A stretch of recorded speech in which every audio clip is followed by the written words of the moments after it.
Hello and welcome to the ADCES's podcast, The Huddle, Conversations with the Diabetes Care Team. In each episode, we speak with guests across the diabetes care space to bring you perspectives, issues, and updates that elevate your role, inform your practice, and ignite your passion. I'm your host, Jody Lavin-Tompkins, a board-certified nurse in advanced diabetes management and the Director of Accreditation and Content Development at the Association of Diabetes Care and Education Specialists. Our guest today is Dr. Thomas Blevins, a practicing endocrinologist located in Austin at the Texas Diabetes and Endocrinology practice. His practice is devoted to bringing the latest in diabetes advances, thyroid care, and osteoporosis diagnostics and treatment to Austin and Central Texas. Dr. Blevins attended the University of Texas at Austin as an undergraduate and attended medical school at the Baylor College of Medicine in Houston, completing his internal medicine and endocrinology training there as well. He's been in Austin since 1986 and was with the Austin Diagnostic Clinic until 2001 when he founded Texas Diabetes and Endocrinology. Dr. Blevins has a particular interest in endocrinology-related education and research and is here with us today to talk about interchangeable biosimilars. This podcast is sponsored by Viatris Incorporated. Dr. Blevins, welcome to the Huddle.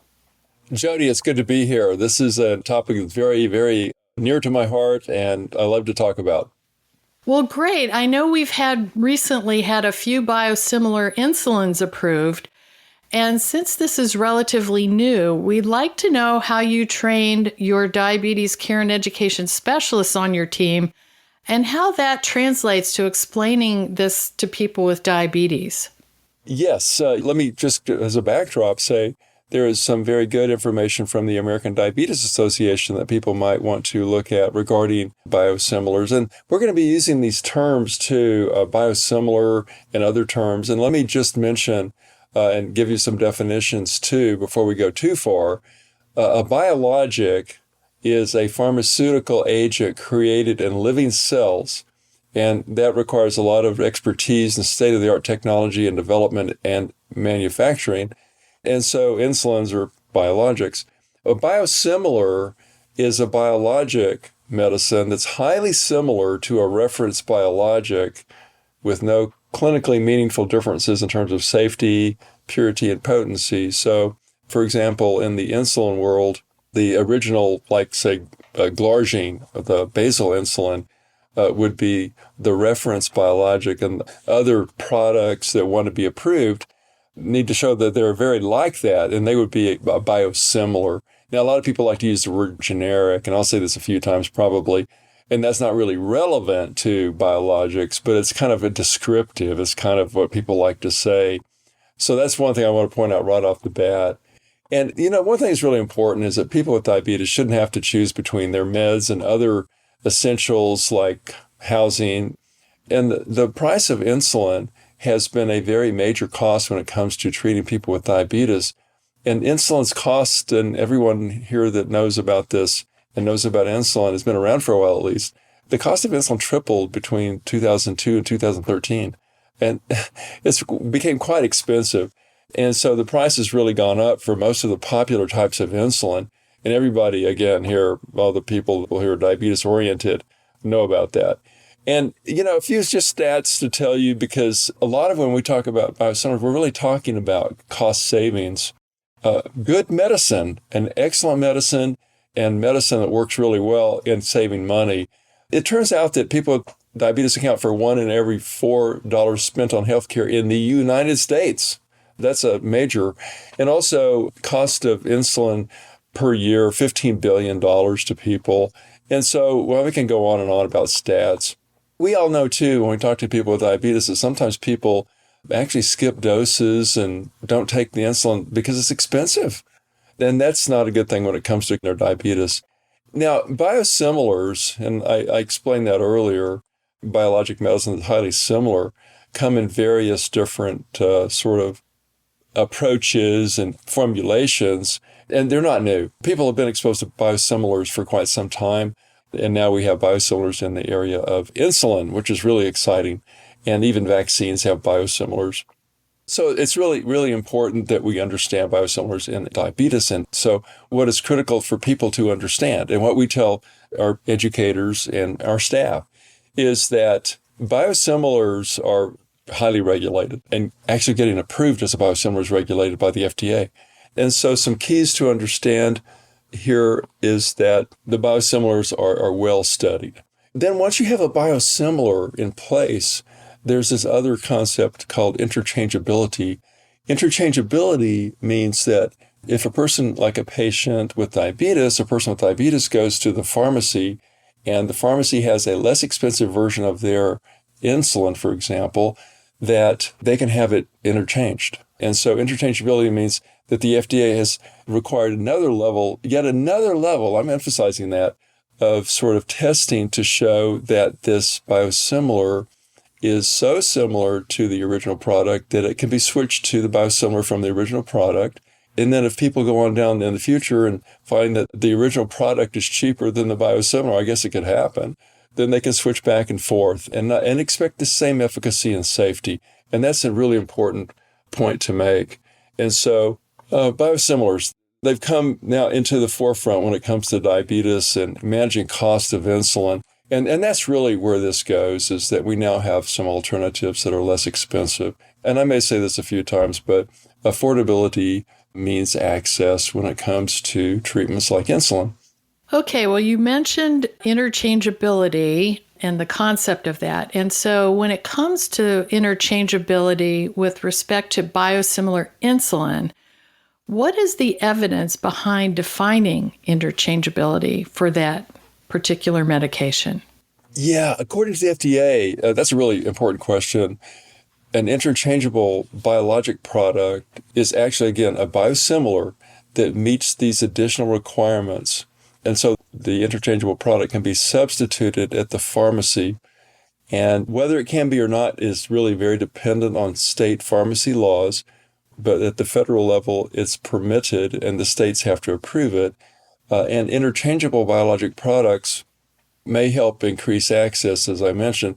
And again, just to emphasize this, the product that has an interchangeable designation from the FDA means it can be substituted at the pharmacy for the reference product without the healthcare provider having to get involved. And it's kind of like generic meds are substituted at the pharmacy level. And clearly, and important to emphasize, not all biosimilars are interchangeable. They have to go through a rigorous sort of study process to show that they are. And they have to get approval from the FDA. And the company has to go through a formal approval process with the FDA to get approved as an interchangeable product. So I hope that's clear. Interchangeability allows the pharmacy to switch back and forth. And what's really important, I think, and what I try to emphasize to people we work with, is that you really want a study done to show that a product is highly similar, number one, and has highly similar efficacy and safety to the reference product so that you can feel good about interchangeability. So when a product is approved as interchangeable, I think we can all feel good that it's going to give a person virtually the same effect that the reference product gave them in terms of, in this case, diabetes control effect. According to the FDA, an interchangeable biologic product is a biosimilar that meets additional requirements and may be substituted for the reference product at the pharmacy, depending on state pharmacy laws.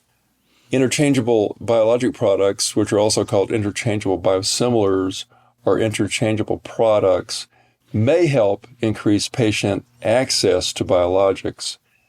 A product that carries an interchangeable designation from the FDA means that it may be substituted at the pharmacy for its reference product without the intervention of the prescribing healthcare provider.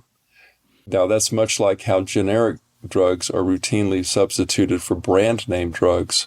Not all biosimilars are interchangeable, and companies must submit an application with adequate information to support an interchangeability determination for their product to be finally approved as an interchangeable biosimilar. So, Dr. Blevins, you did mention the FDA. What does the FDA require for interchangeability? Yeah, that's an important question. The FDA requires that a manufacturer of a proposed interchangeable product show that the product is biosimilar to the reference product, number one, and that it can be expected, number two, to produce the same clinical result as the reference product in any given patient.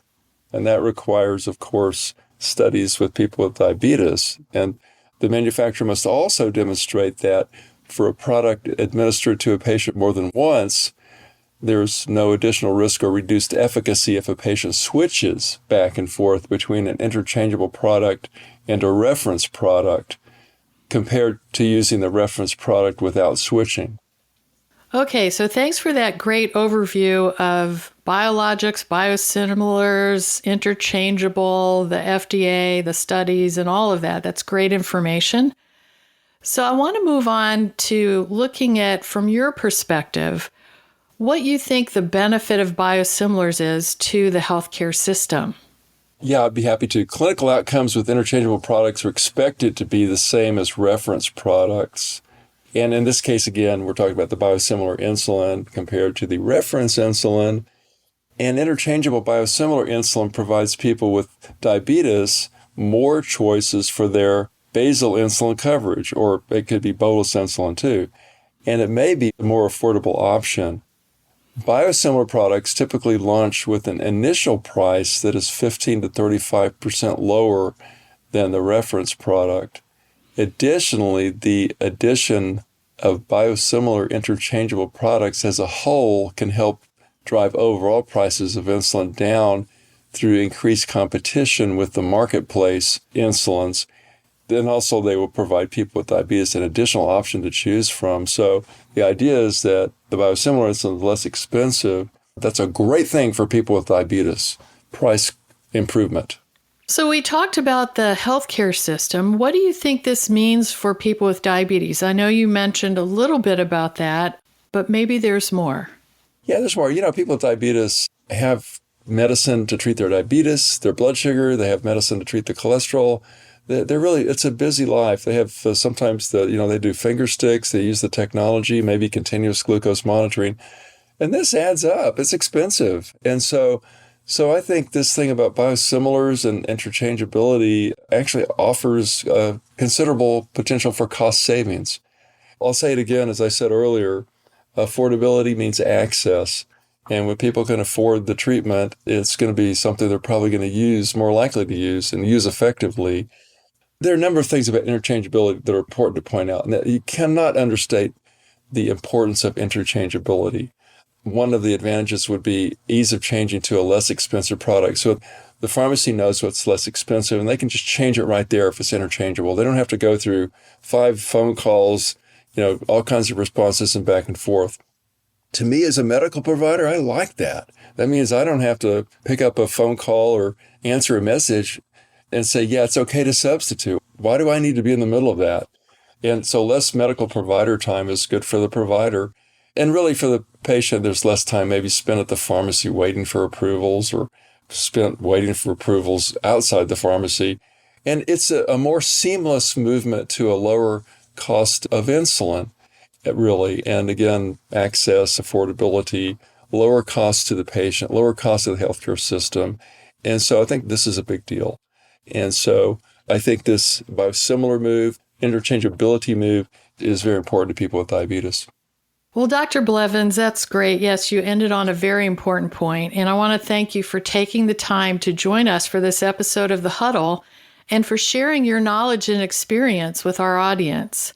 For me, as a diabetes care and education specialist, I know how useful this information is for practice. So I'm sure our listeners really appreciate hearing your firsthand experience. Jody, thank you for having me speak on this topic. I've enjoyed the discussion.